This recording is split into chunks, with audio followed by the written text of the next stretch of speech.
Welcome to Lee County. I'm Mark Roberts and I'm standing here today in the self-proclaimed cotton capital of South Carolina, Bishopville. Today on City Showcase, we'll check out Bishopville's humble beginnings and how it became the city it is today. Stick around as we visit Bishopville, South Carolina. Welcoming. It's very close-knit. It's great. Quaint. Bishopville is pretty friendly. Great. We love it. We wouldn't live anywhere else.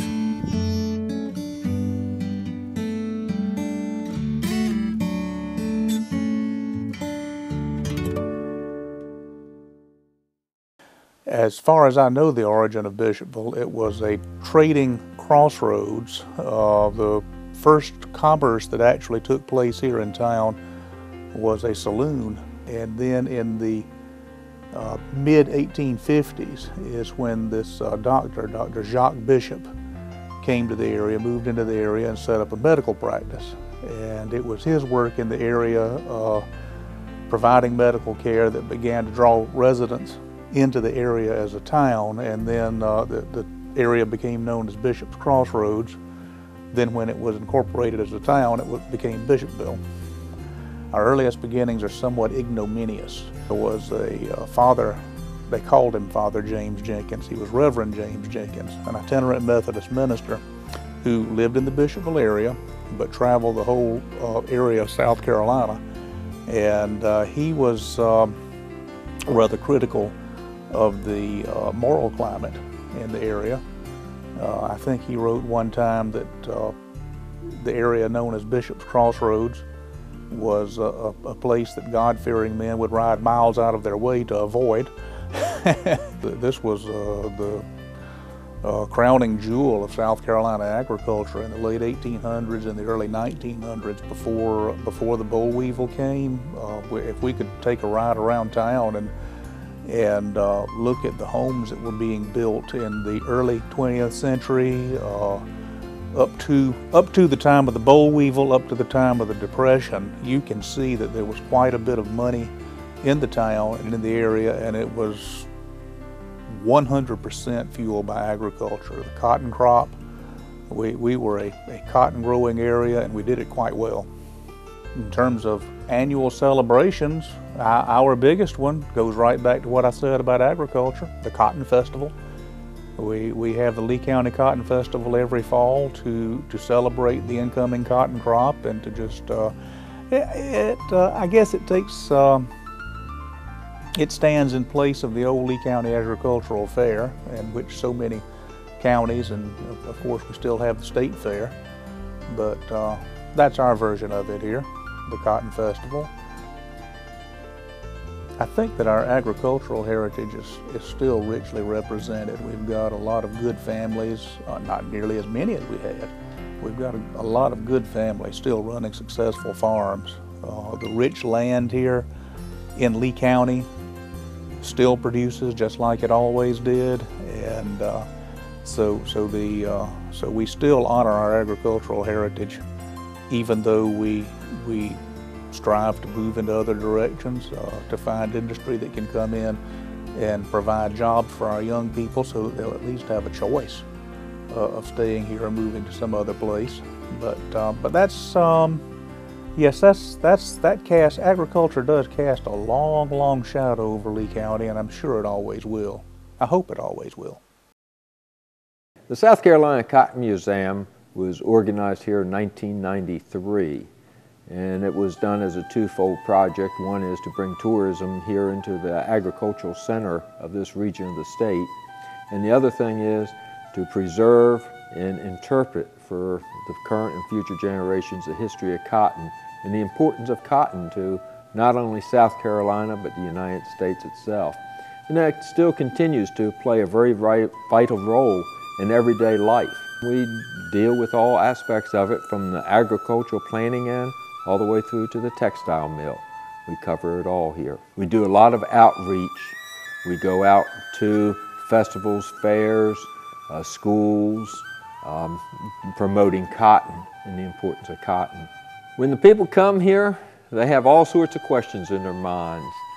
And One of the things we always find out when they leave here is they just look at us and say, we didn't know all of that about cotton. We did not know that cotton played such an important role in our everyday life. It's in our food, it's in our automobiles, it's everywhere around us. And today it's not the fiber that's so important, it's the oil. That's where the money is in cotton today. And that's the product that we don't see unless we start reading labels.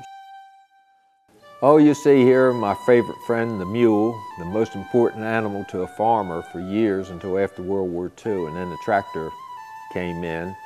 And we still have one farmer with mules here in Lee County. But here you'll find everything from that. We have an airplane in here, a Cessna ag wagon, crop duster. You'll see the first cotton gin. We do have an Eli Whitney cotton gin here. So you can see how the cotton gin evolved up to the modern gin just through our various gins. So then we take you through the weaving, and as I said, we have 3 modern, what we call modern looms, or antiques now, but and that's mainly because today computers have taken over on the looms. But we do have a ring frame and also several other metallic looms. The South Carolina Cotton Museum is here in Bishopville because when it was founded, Lee County, which is the county Bishopville is in, was the largest cotton growing county in South Carolina at the time.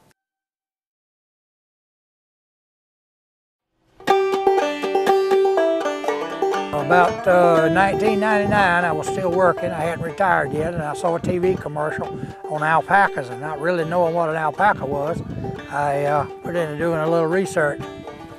At that time, we owned the pasture, but we didn't have anything on it, and we were kind of looking for something to put on the pasture and raise. So the next weekend that I got off, I went to an alpaca farm, and when I drove in, I didn't even have to get out of the van. I absolutely fell in love with them. They were just the perfect animal that we were looking for. They were the right size.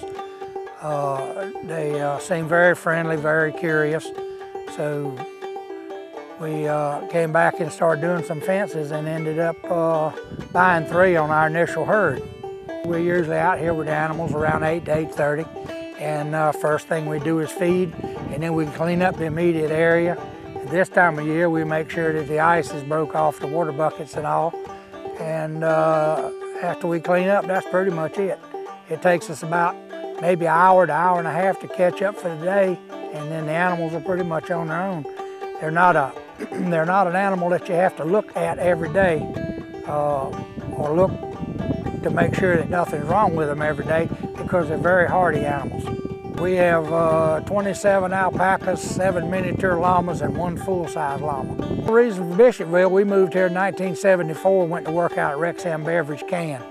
And I was looking for something to do once I retired, and this coming April I'll be retired 4 years. So, and it's been a good retirement. We've enjoyed the animals. We usually average selling between 5 and 15 animals a year. We buy and sell and transport for other people all over the United States and Canada. We do probably several dozen bus tours a year, along with school tours. We have nursing homes visit, assisted living homes. A lot of independent families come, and we welcome it. The only thing that we ask is that they call us or email us and let us know they want to come, because this is also our home and we may not be here. So if they'll call ahead of time and let us know they're coming, we'd be glad to have somebody here. I like Bishopville because of all the friends and family I have around here, and it's pretty much a small town, you know everybody around. They were so wonderful to me and my husband when we moved here. We moved here about 15 years ago. We're from New York. He retired here and I came down and I started working in Columbia, and then they've just been wonderful to us. Bishopville's a small town where people honestly care about each other, where we take care of each other. We're right in the center of the agricultural area, and having the background that I had here in Bishopville, especially with the agricultural part of it, I've always loved this area, enjoy living here. Bishopville is one of these beautiful small towns. It has not destroyed its architecture yet. There's everything from the beautiful 4 blocks of downtown, still the old buildings, all throughout Bishopville are still scattered with a good mixture of early to modern day homes. They're just huge, unique, livable.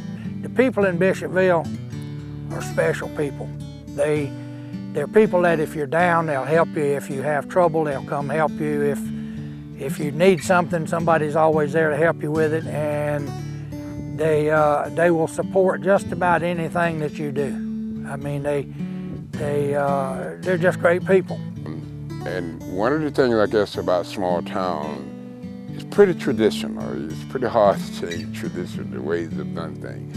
But then at the time I moved, I say within the 10 years, you begin to see more of a change, more of, when I came to Bishopville, there wasn't even a McDonald's. And anytime you go into any town and there's not a McDonald's, trust me, it is a small town. And so we have moved from McDonald's until almost from what I came to now, it's almost like a major metropolitan area. Well, this is about the only place I know. I don't know anything but around Bishopville.